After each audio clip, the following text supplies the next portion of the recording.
Good afternoon, ladies and gentlemen.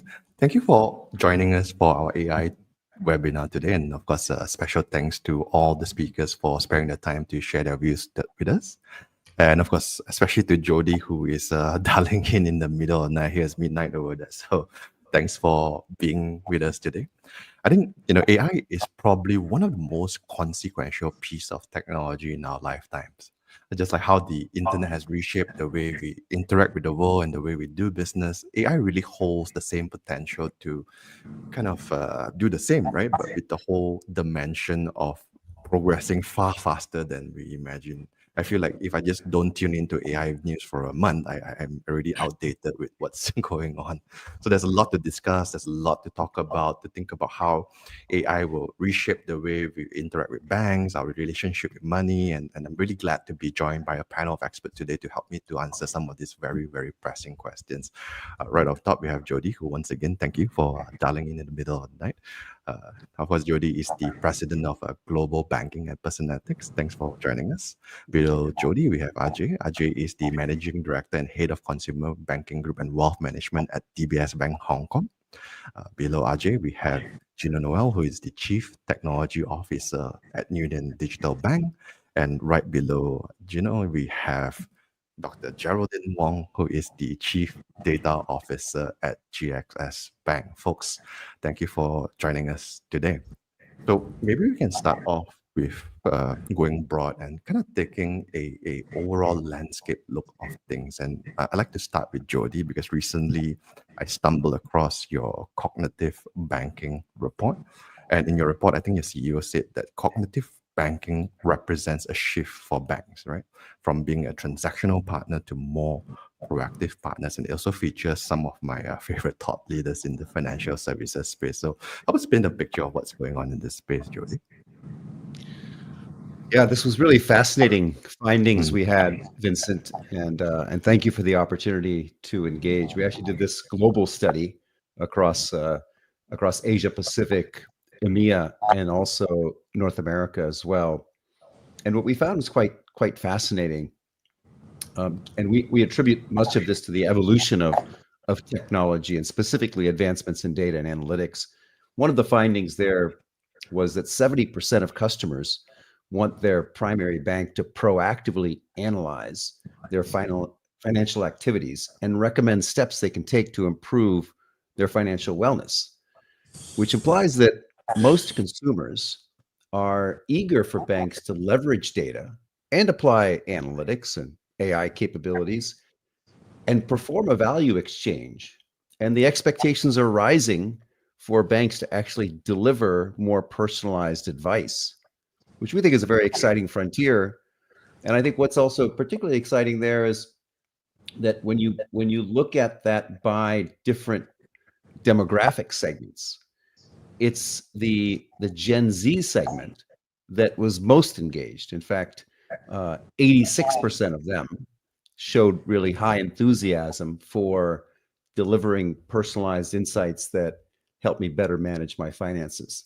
So it's while the market is moving quickly, and we'll talk a lot about the technology, customer expectations are rising, but we see it in a very positive way, in a way that really induces even a greater value exchange between customers and banks. I think that's interesting, right? The way it's shifting, and I mean, how we interact with the world and how we interact with technology will ultimately translate how we interact with banks as well. So if we were to rely on AI for our searches and all these results become more and more personalized, I think the expectation for banks to be able to deliver similar kind of results will be there as well. What about you, Ajay? What are you seeing in DBS Bank, and what are your thoughts about AI in banking in general?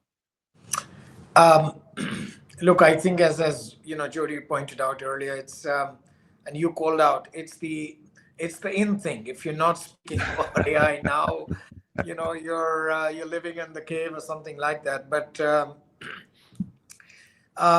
look, we've been doing AI for a while now, except that it's got different names and terms to it. So a few years ago, we started to do what you just asked around cognitive banking, and therefore nudging customers about what might be an appropriate opportunity for them to consider.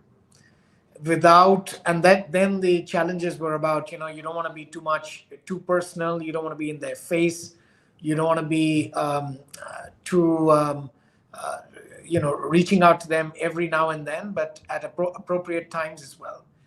And then we upgraded ourselves to what could be next best conversations. That's what we started to call that as well. So once you are able to nudge somebody, then you can have one of your relationship managers ending up calling customers and saying, look, you received this nudge. What did you think about it? Or you received this information. Should we have a conversation?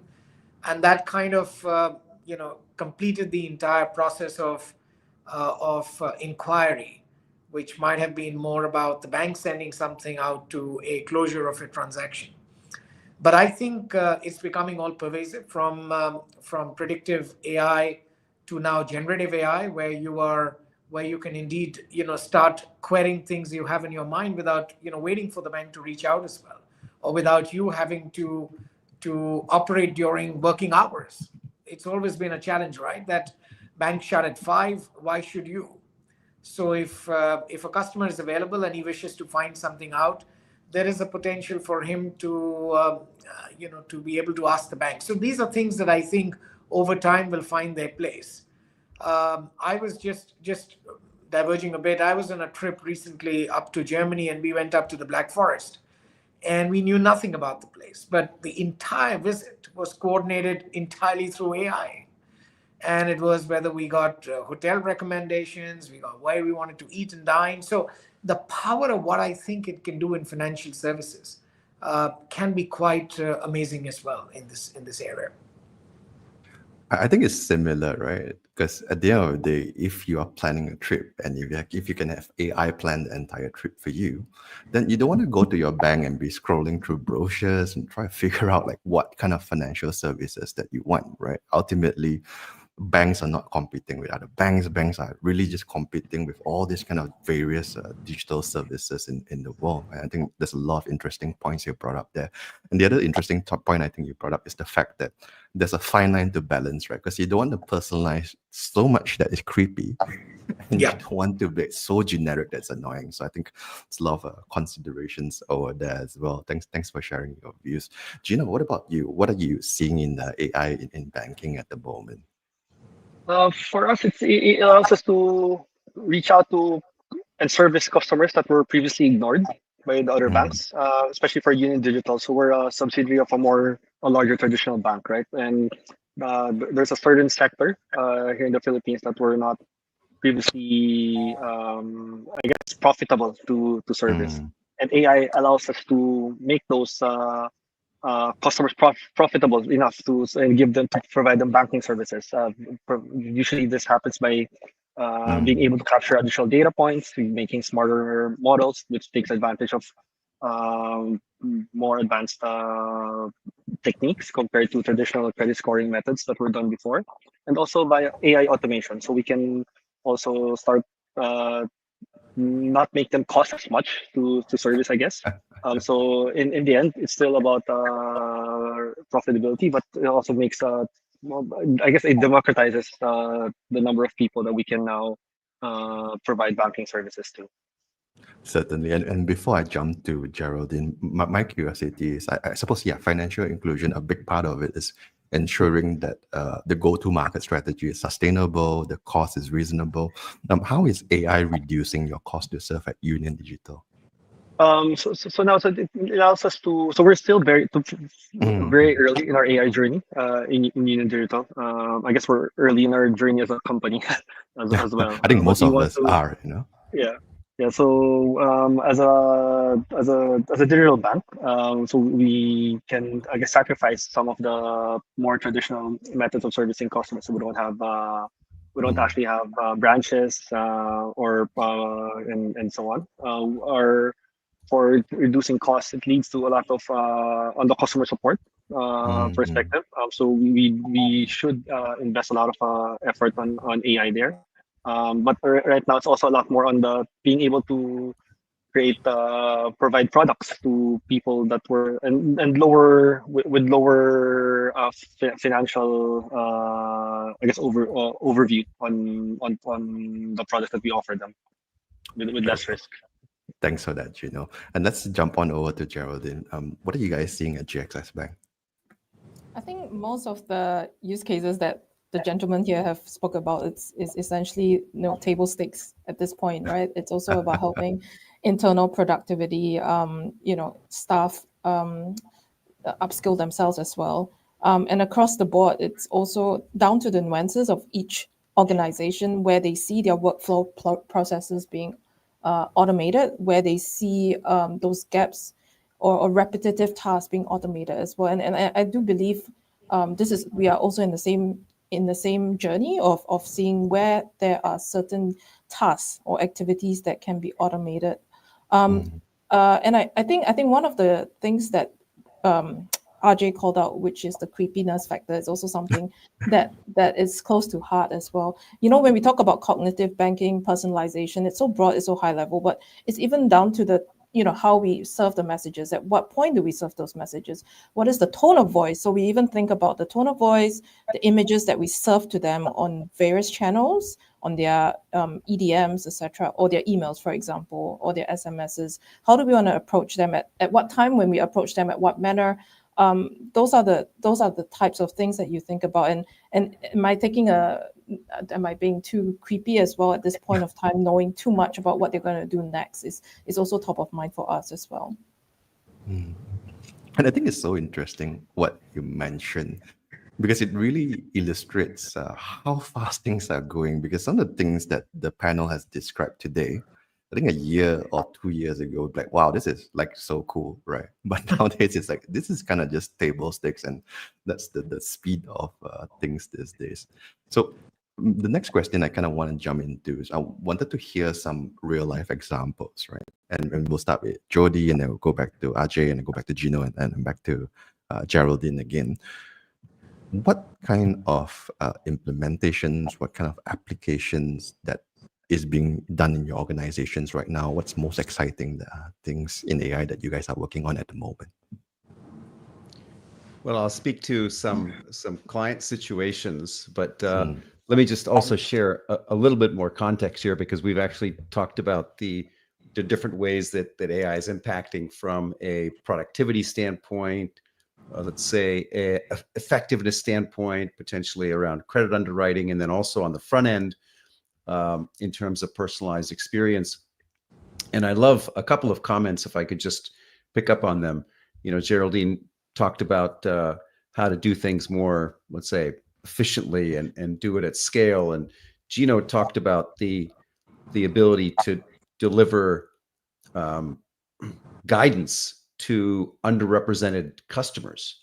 And we think this is one of the real potential powers, which is how can you bring personalized guidance to customers that are underserved, which is typically your mass retail and, let's say, your SMB, small, medium-sized business. And arguably, those are the customers where there's the largest gap in terms of their need versus the personalized guidance they're receiving.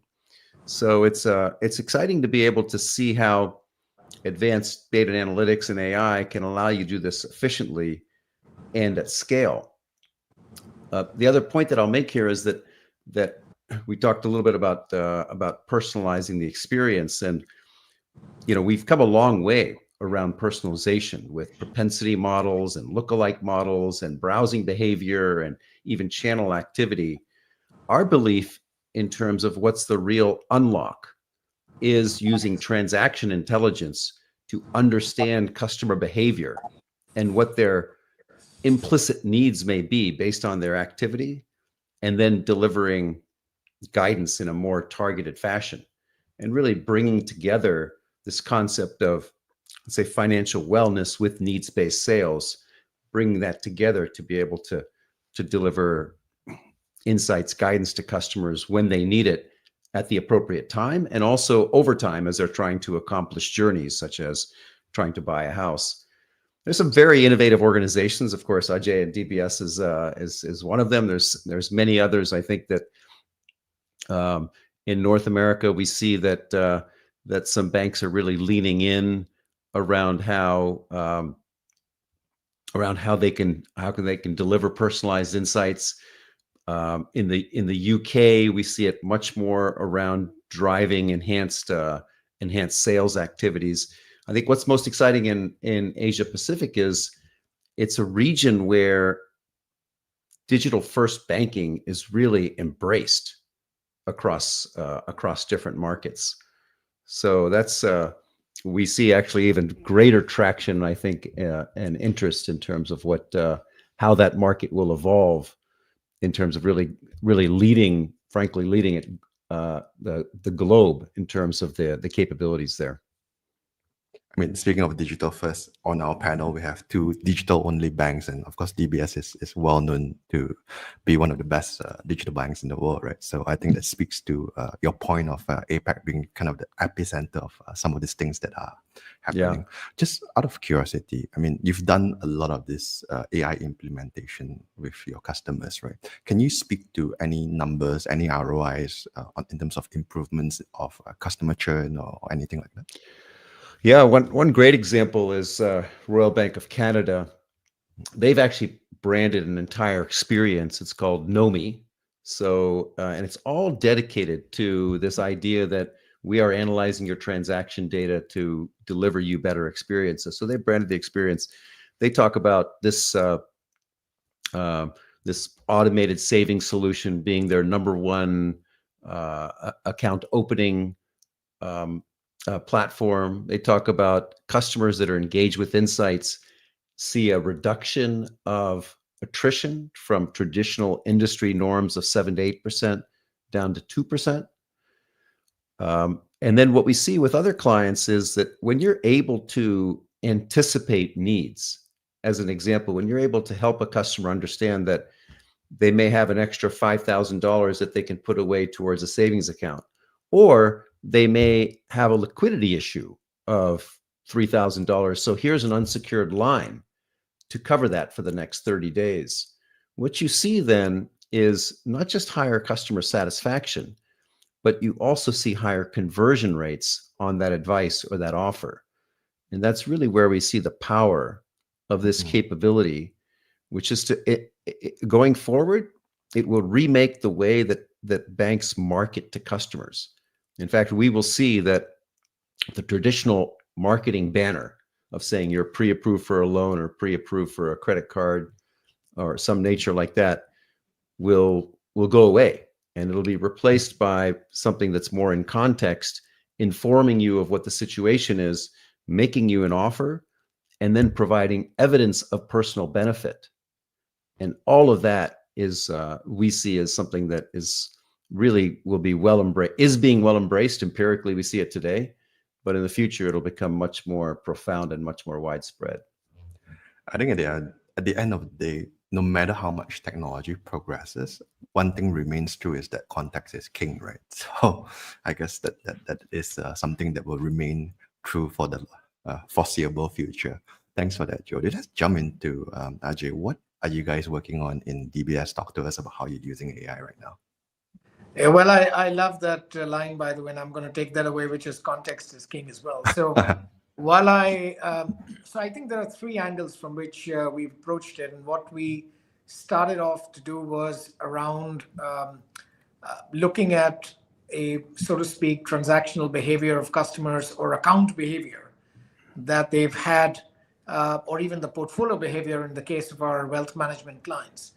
And then being able to map that to what was happening in the market. So, for example, if the yen came off, and appreciated over the last 24 hours, if you were holding yen in your portfolio, you're likely to get a message from DBS, knowing that you've kind of traded this particular currency, saying that the yen is appreciated and you've done that in the past, and this might be a good time for you to look at it. And it gives you a link to a recommendation from the investment office, which might say that there is a further appreciation that's likely. So I think we've tested those boundaries. We found that those kind of informative nudges get people to act, get our customers to start thinking, hey, the bank's a little bit more intelligent than what I thought and I was expecting it to be. And I think those things have worked really well for us from generating economic value as well, in terms of additional new business that you're getting from clients. More recently, we're using the whole generative part of the AI now to drive two big things. One is productivity in terms of how we interact with clients, and the second is our own employee experiences. So, for example, we've taken on a DBS GPT, and that allows staff to query, just like I gave the example of my trip, but that gives a chance to staff to query on just about anything. So, if it's a new staff joining in after a week of coming into DBS and he or she wants to know something about a business process, she just types it in and it throws up from the entire library a step-by-step of approach of how to do it. And I think those are really powerful things. They don't go straight out in front of a customer, but they're very powerful in delivering employee productivity, the speed at which employees, and the accuracy with which they're able to go about it. And the other thing that we are driving at this moment is co-piloting. We know that money is an emotive topic in many ways, and you can't be flippant about it. You can't have hallucination around this part of the work. So if clients are calling in and say, for example, in our call center, we have clients that call in and the entire conversation is transcribed very quickly and read up to the call center executive, who then sees if the agentic AI can solve it by itself, or do they need to step in and solve it as well. So I think that those are experiments that we're doing. We're running this with batches of customers. We're doing experiments on co-pilots where customers who interact with RMs and want to know, hey, what happened in the world last night, right, receive a much more focused, sharper delivery of that information. And you don't have the RM. You don't need to have the RM to say something in his or her own words. But this is somebody who's co-piloted with the RM and can do many of these conversations. So I think productivity drive and an employee experience along with accuracy, I think those are things that we are now working on beyond the customer piece here.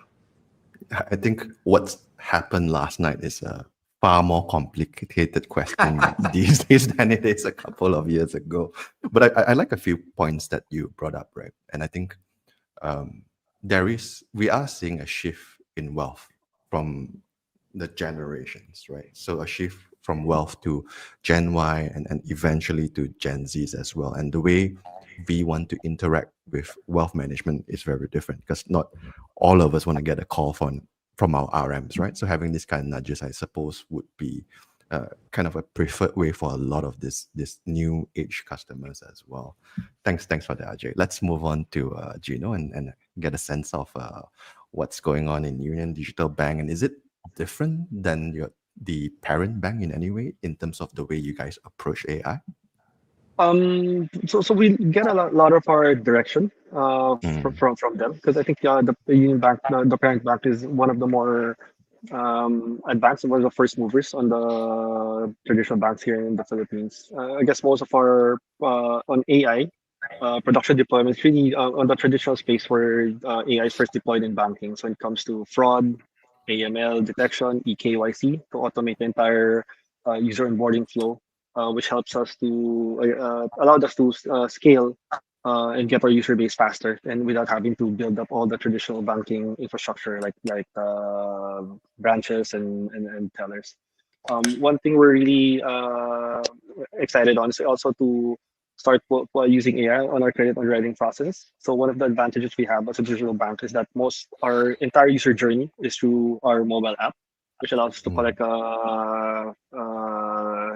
loads of data, which are not available from a more traditional user journey, right? So we know basically we can get all the location data, all the biometrics info, and we also read up some of the whatever the Google and Apple will allow us to get, because they're also very protective on data privacy. So we're trying to balance that. We're trying to balance that aspect.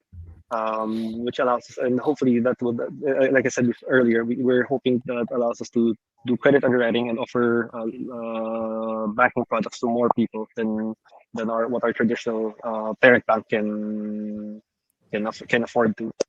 We're very early on the personalization space, so we're actually looking for partners as well on how we can do like a better user profiles and personalization for propensity models for marketing and for our reaching out to our users in a better way.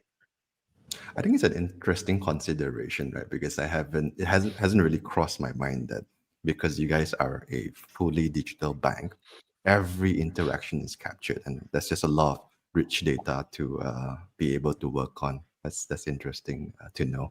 Let's move on to Geraldine, and maybe you can talk to us about how you guys are using AI in GXS Bank and what kind of advantages you have being a fully digital bank with no legacy system to be able to toy around and experiment with cool AI projects. Yeah, so I think most of the gentlemen again have covered most of the very exciting use cases within the bank. I thought I will take a more outward view. Sure. Yeah, so last year, around middle of last year, we actually switched around our FAQ or frequently asked question chatbot. What used to be meant by a live agent with essentially a chatbot in itself. So it's an AI bot that answers those questions. We've put it in beta for a while to answer most of those questions around August. And this year, start of this year, I would say earlier this year, we move it into the app itself, so the GXS app. But essentially what it does is it takes a lot of volume away from the live agents. We saw about around 20% reduction in the volume of queries. And these queries could come about through, just really general queries about how do you apply for the bank, a bank account, like fraud related, transaction related, campaign related. And we are tracking all of this across the different categories to see where we save the most time as well. Volume is one thing, but you also need to measure across the duration of the call that you remove from the live agents. And then from there, we will actually, there are many other features that we're going to put into place as well, according to the roadmap, and where we can reduce the amount of pressure on the agents as well, where they are using a lot more time. So I think there's been a lot of quite interesting challenges faced as well as we roll out the chatbot, because there's a lot of testing that could be done, and someone spoke about the hallucination. So we didn't really want the chatbot to also comment on political context, religious context, especially in Singapore where we live in. There's many topics that we had to protect the bot from actually commenting on. So I thought that was also a very interesting learning point as we worked through launching the chatbot. Yeah, and given the great divisions we see in the world right now, that's increasingly important. And I know I've been directing the questions to you last, and that's always a challenging position to be in. So the next question I will direct to you first, right? I think there's so much interesting applications in AI, but most of the applications I see are more back end or maybe more customer service focused, right? And I'm starting to see some, I guess, fintech companies and even one digital bank in Malaysia that is trying to change that. They want to use AI as a means of interfacing with your bank, right? So instead of using your mobile to make the transfer or using your online banking to make transfer, you replicate the kind of experience you get in ChatGPT and say, hey, I want to transfer $5 to Geraldine, right? Do you think consumers are ready for something like that? Because with technology, there's always the risk of being too early, right? Not just that, right? But also, do you think consumers are ready for the kind of very contextual and very hyper-personalized kind of marketing campaigns that Jody described earlier? Look, I'm not going to answer it whether it's a yes, no comfort level, right? Because I think every one of us, I would even bucket us into like Gen Y, Gen Z, Gen X as well, because within the Gen Ys, where's a huge number of years between the millennials, there will be segment of people that are more open to trying out such technologies. I think it comes back to the point of the level of trust that an organization is building with their customers before they roll out such cognitive banking. What are the maybe it's going to be a taboo word here, but the guardrails that you put in place. For example, when we do connective banking, we say voice transfer.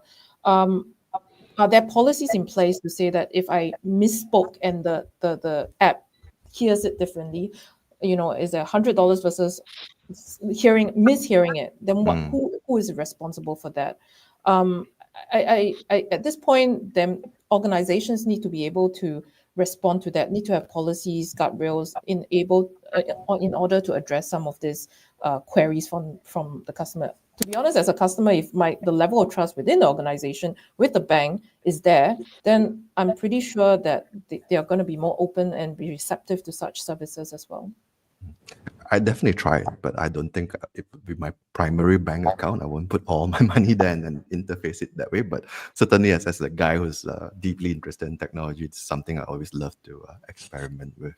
But I think, okay, coming back to this whole whether there's consumer preference, it was also the topic of discussion. And Jino could also add on to this. When digital bank just came about, are you okay with having a digital bank without having a branch to go to as well, right?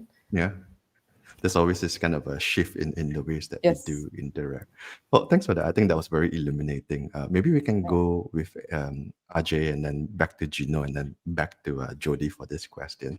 So Ajay, do you think consumers are ready for an AI first kind of bank?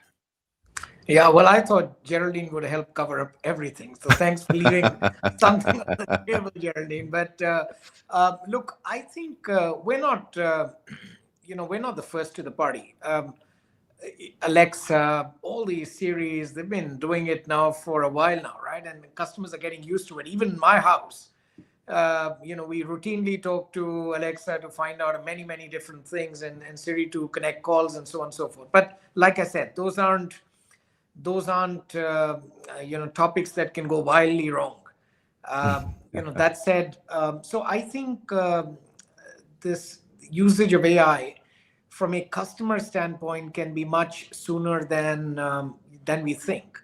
That said, I think I'll pick on what Geraldine just said is about trust. And the thing about AI giving voice scamming as an issue, I'm just making that up, right? Since we spoke about a voice transfer, but it could even be, this entire interaction that's happening on a video could very well be that we aren't real people. We could be AIs, and that's how we're operating because nobody seems to be able to make that out.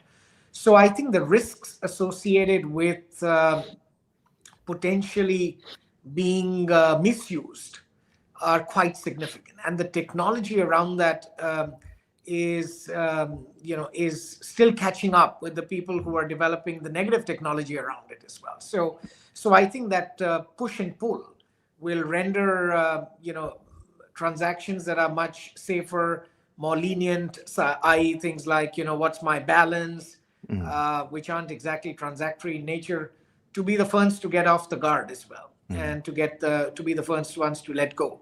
So I think over time this will evolve, and the play with AI will become more pervasive. I think that certainly will occur as well. So. And the example you brought up is not exactly hypothetical, right? About how we may not all be the real people. Because I remember there was a case in Hong Kong in which one finance manager did transfer millions because there were deep fakes on the call, and this both on the voice and in the photo as well. So yeah, I know, and it's such a scary and insane world out there. And to your point about being first, I think as Betamax would have been able to attest to, being first is not always the most crucial thing when it comes to going to market, right? So thanks for a lot of the points that you brought up. Jino, what do you think? Do you think consumers are ready for this? I think one good criteria that Geraldine and Ajay raised is about trust. As a financial institution, I think the trust threshold especially for banks is a lot more higher compared to, say, a video streaming service or a game. And so we do need to earn that. We do need to earn that trust from our customers. Regarding readiness, it's also, I guess, target market specific. So there are to be honest, there's a segment of the population that are more ready for and more accepting of AI capabilities, and also because AI is backed by is only backed by data, so and also more accepting of sharing a larger amount of data that they have,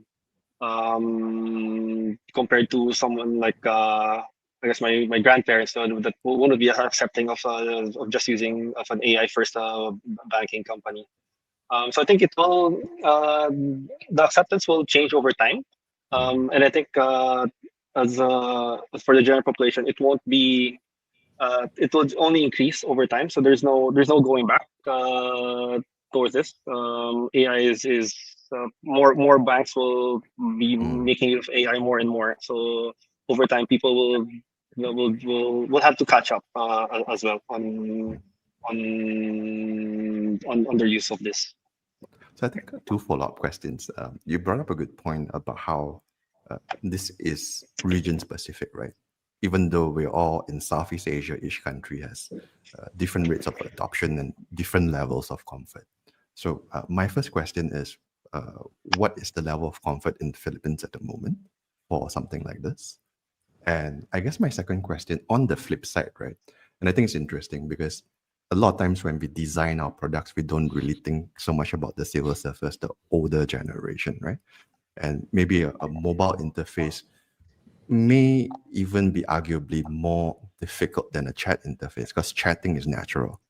So is it possible that AI can be designed in such a way to enable the services to be so simplified and the hand-holding to be so well designed that it actually might even see better adoption from the older generation versus like a traditional mobile interface? So I think on the first question on what was that again? Sorry, what was the first? The level of comfort in Philippines. The level. So in the Philippines, I think everyone's trying it out. So the problem with AI right now is that it gets a bit sensationalized. You're always hearing about all the failures and the negative aspects, which gets highlighted. So people are a bit more careful, which they should be.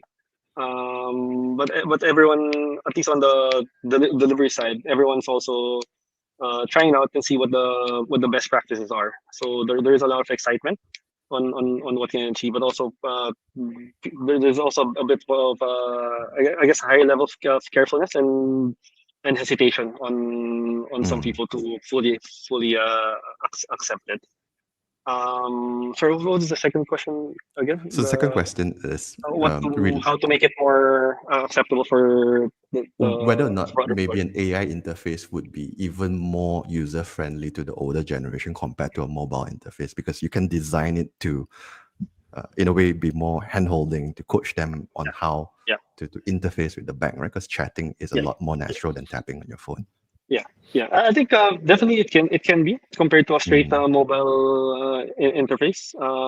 But that's I think that's what all the companies here and outside are trying to figure out. I think it's the billion-dollar question, how to build that interface for the older generation.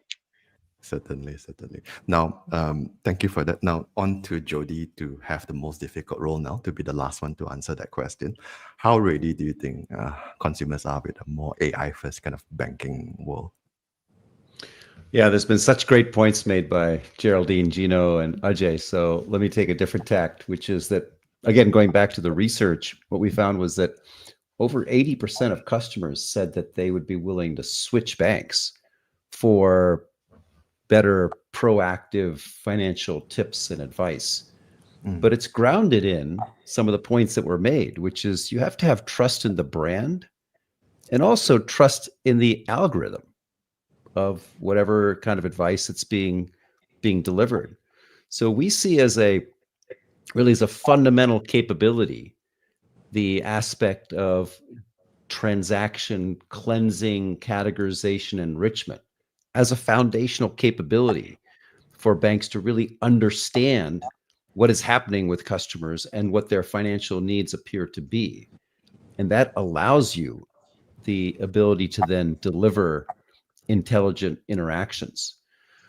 What's also where we see an evolution occurring is, and right now we're talking a lot about the digital channel. In fact, one of the regional banks that we serve informed us that when they're delivering an insight to a customer that says you may have a cash flow issue, they experimented with different kinds of messaging for different audiences, for the Gen Z audience, for the elder audience. And what they found was that if you modify the tone of how it's communicated, you can have much higher customer satisfaction associated with that message, even though you're delivering a difficult message.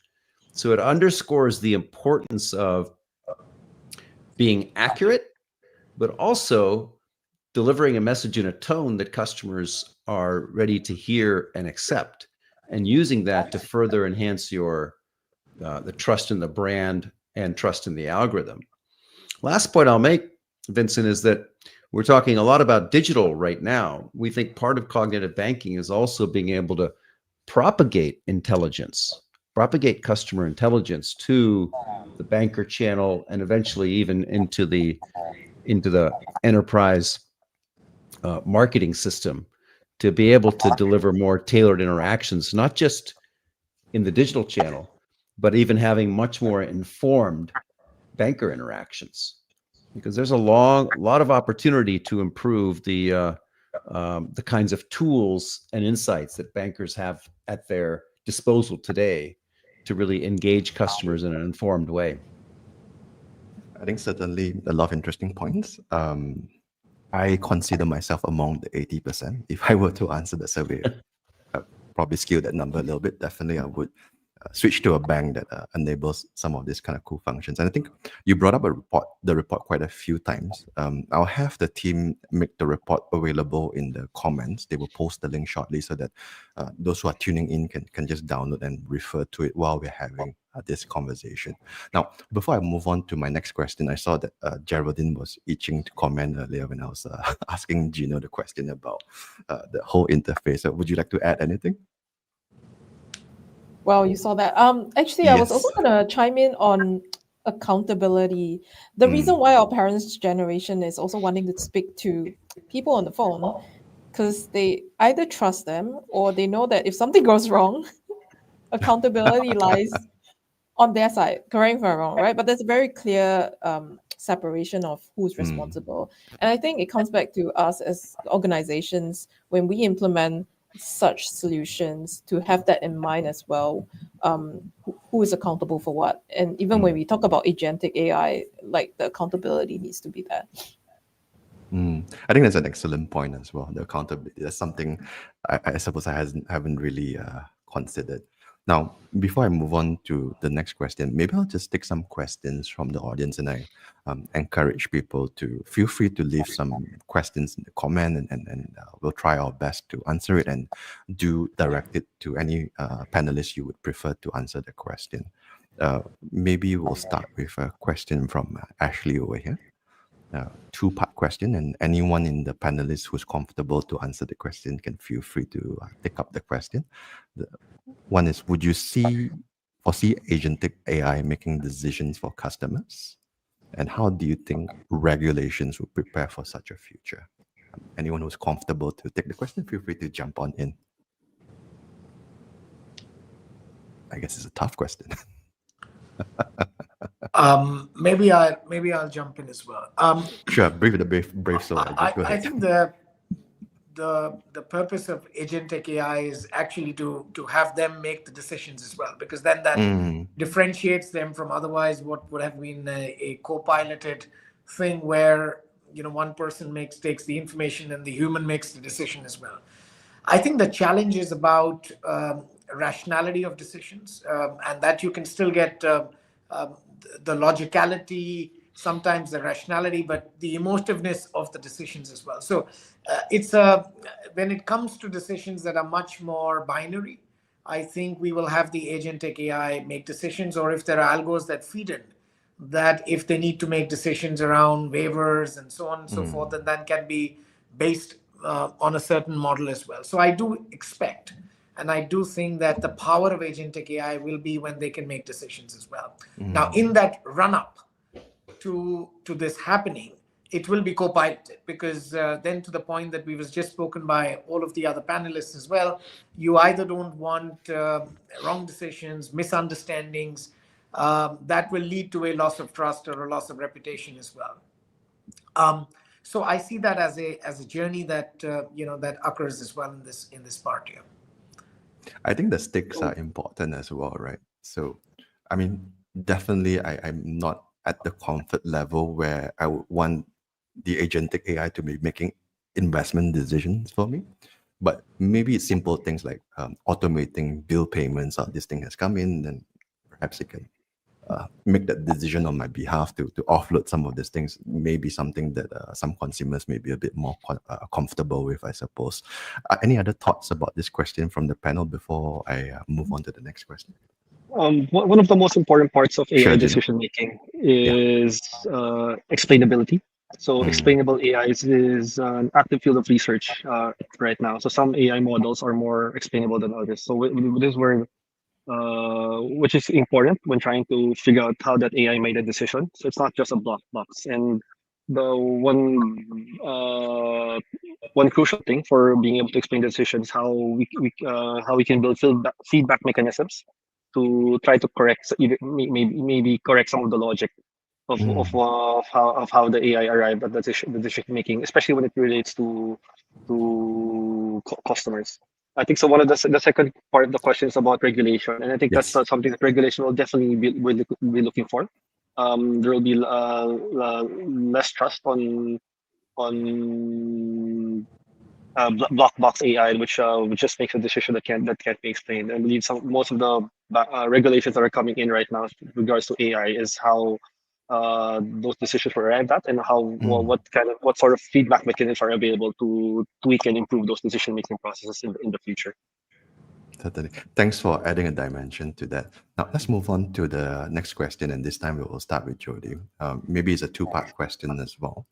I guess the first thing that I'm thinking about is, what are some of the biggest concerns you have surrounding the use of AI in banking? And I guess the second part of the question is that I think various banks also have various maturity level in terms of implementing this kind of technology, right? So what are some potential pitfalls, challenges, or areas to look out for a bank that's looking to embrace AI? I know it's loaded and it's two questions, but go ahead, Jody. Yeah, of course. So going back to some of what we referenced earlier on, Vincent, having the right data foundation to be able to deliver analytics and guidance or decisions for customers is so vital. And it doesn't necessarily require a massive data transformation effort, but it is vital to understand and interpret customer behaviors, and in fact train your, whether it's applied AI models or in the future generative AI models. So that's clearly a key foundational piece. When you talked about a kind of a maturity model, again, I'm now applying this to the customer interaction side. That first step, as I mentioned, is around the having the cleansed data transactions. Second step then is to be able to deliver, let's call it personalized insights and guidance on top of that data. The third step is to combine, let's call it insights with marketing offers, and also to look beyond just what is this customer trying to do today to what is this customer trying to do over time. For instance, if they're trying to save for a house, that's not a today issue, that's a 2-year issue. And they need to have to save money for a down payment, they need to improve their credit score, and they need a loan. All three of those things. So you can see that it transcends the typical product construct for a bank. And you might need to deliver a combination of content, tools, products, nudging, tracking, all of those things to actually accomplish that journey. And then the last, let's say, step in this maturity, which we think is quite fascinating, which is when it's moving away from this, let's call it this product construct of each line of business will identify the campaigns, to each line of business is identifying, here are the situations that I'm trying to solve. And all of that gets fed into an engine which now optimizes the interaction for the customer based on what we see in terms of their transaction behavior. It's kind of moving away from campaigns and directing it more around, this is the situation that we see with the customer. What's the right, action, advice, opportunity to put in front of them? And that last piece is where we see, particularly for large banks, is a way to kind of transcend the enterprise and work across lines of businesses and deliver interactions that are much more customer centric. I think those are great tips for banks that are looking to embrace AI within the organization. Very quickly, before I jump to Geraldine, the second part of the question is if you have any concerns around the use of AI in banking. Okay, I don't want to sound like a doomsday prediction or anything. I think, okay, maybe a couple of parts here. We mentioned a lot about how AI feeds on the data that it uses as well. So I think we need to be mindful with the documents, the unstructured data that comes in, how is it generated? Like, there's going to be, how do you tell from a fake document what is truth, what is untruth, right? So there's and more, I think hot on the press was on fraud scams. Really, a lot of it is about AI-based frauds as well. That is top of mind for me. How would this work? Like synthetic identity, deepfakes. I mean, we all know AI-generated fake identity as well. Do we have tools to identify this? Do we have tools to monitor this, to detect this?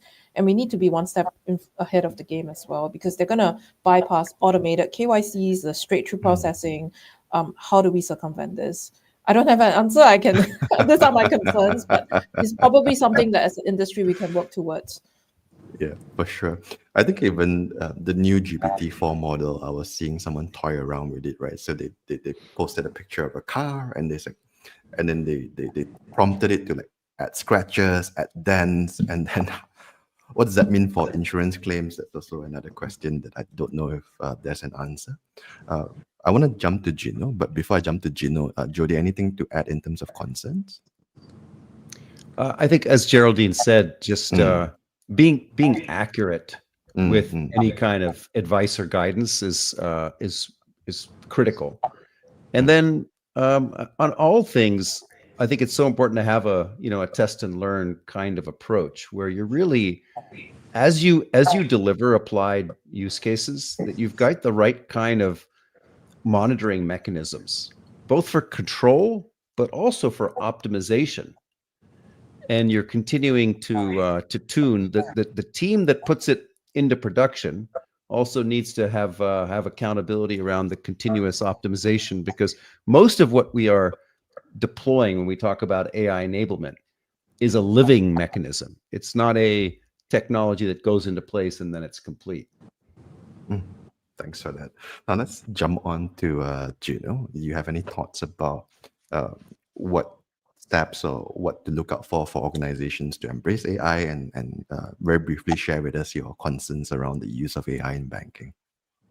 For me, I think it's imperative to have a really good data governance process in place first for any AI development and deployment. Because what you feed AI is going to be your data, and it's garbage in, garbage out. So the better your data is, the easier and the stronger your AI models will be. I think Jody raised a good point, especially that when you deploy an AI model or a product, it doesn't end there. There needs to be continuous monitoring and improvement of how those AI models work. For example, if you're deploying an AI model for fraud, the fraud patterns change over time. There's new, it's an arms race between the fraudsters and the models. So you need to keep on improving your AI over time. So the deployment doesn't end there. You're just the first step of process of continuously improving and monitoring it. It's a constant battle for sure. Thanks for that, Jino. Let's move on to Ajay. Ajay, what are your thoughts? To begin with, I think we have a very aligned panel here. I think all of us spoke about data. And so in our view as well, we've seen clients have multiple relationships. And unlike Geraldine or Jino, who've got new stack banks, so to speak, from a single tech stack. We've got multiple legacy stacks across products as well. So how do you bring that information and the data together? Of course, we do have a data lake, but being able to pull that all together and be able to give accurate, timely, relevant information as and when clients are seeking, I think those are really important parts of it, because you can't have AI in one part of the organization and then the customer rings for another product and then finds that, hey, I don't get that level of experience that I'm getting somewhere else. So I think it's got to be done methodically and in a comprehensive way. I'm just going to jump to your second part of the question as well, around concerns, and maybe that also addresses some points around what we need to do and to be ready with. We started doing some experiments on our marketing side of our business, where we started to prompt the GPT to develop campaigns for us. And it makes a world of difference between some words that go into a prompt versus another set of words that go into a prompt. So I think being able to train our own people in terms of being able to use AI effectively to get relevant information that not just does not hallucinate, but also is relevant for the consumer. And you can shoot that out straight away. I think those are, that skilling is really important as we get into this piece. And which is why I think from our side, at least, we're happy to go slow, but we're happy to do co-piloting all the while, so that we're able to learn ourselves along with the technology, and allow customers to continue to feel comfortable and make amendments, as you go along the way as well. I think in the startup world, you can move fast and break as many things as you want. But in the banking space, I think it might be a bit different, right? Trust is paramount. You want to be very methodical, as you say. And I guess the other point that I really like that you brought up is the experience, right? It has to be consistent across channels as well. I'm conscious of time. I know if I don't stop myself, I'll go on for another 2 hours asking questions. So let's move on to some closing thoughts. Maybe in these closing thoughts, you can share with us your prediction on what banking would look like in 2 to 3 years with the development of AI. And also maybe just talk about anything that you feel we haven't really covered throughout the duration of this webinar.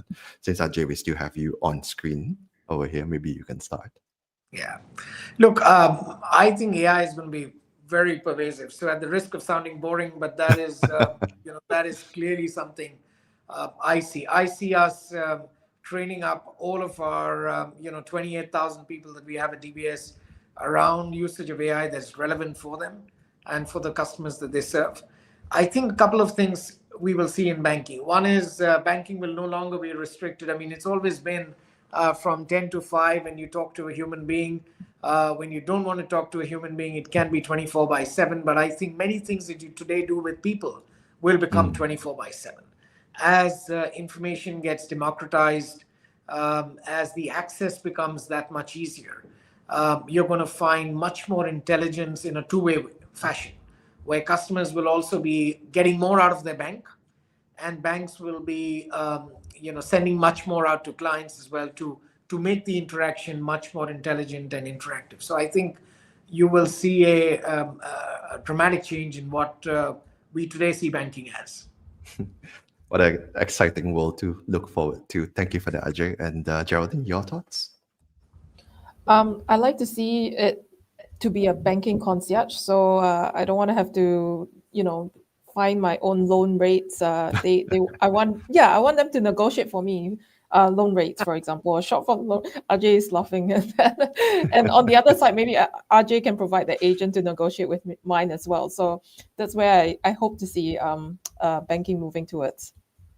And maybe in such a world, the kind of agentic AI is so accessible that maybe as an individual, my agent will be negotiating with your agent in the bank, right? Who even knows what the world will look like a few years from now. What about you, Jody? What's your predictions and general thoughts about this space? Well, we've talked so much about how AI will transform different aspects of banking, starting with the software and testing productivity to fraud and anti-money laundering and staying ahead of the different risk topologies that are occurring, call center inquiry. Of course, we find the most fascinating opportunity around the customer interaction. And what I think is probably an exciting frontier is one where the organization, the bank is able to combine the intelligence from the digital channel with the empathy of the human channel. And we'll see a confluence of that. And that confluence means that the kind of advice that you're delivering, your understanding of customer goals and needs, the tone of voice that you have, the empathy in terms of how it's being delivered, even if it's being delivered in a digital channel, how might that take shape in terms of a virtual agent? So that's what we see as a frontier, which is the combination of the intelligence of the digital channel, the empathy of the human channel, and that really resulting in a stronger customer franchise for banks, and customers really relying on banks, not just to give them advice, but to do things even on a more automated fashion moving forward. And by the way, we're already seeing that with savings. Many customers, a growing set of customers are already allowing their banks to say, you should know my finances better than me, and you're watching it more closely. So save on my behalf. Help me get my emergency savings, or help me save for this $5,000 for my next vacation. So it's already happening, and I think we will stepwise into a new frontier, which will have an even greater customer franchise value for banks. I look forward to that. And that line about empathy is deeply profound. So thank you for sharing that view with us. Jino, your closing thoughts, your predictions? For me, I think over enough time, I think all banks will be all banks will be closer to digital banks. I think there will be a lot of overlaps between digital and traditional banks. So I think DBS is a good example. So they have really good digital app capabilities, and hopefully eventually for the digital banks, we're not just looking for the previously unbanked customers, but also for the higher value customers that we're looking for more traditional services right now. Cool. And on that note, I'd like to thank everyone for sparing the time to share their views and tuning in to listen to us go on about AI for an hour. It's been really insightful for me, and hope you guys found it to be fruitful. Thank you, and goodbye.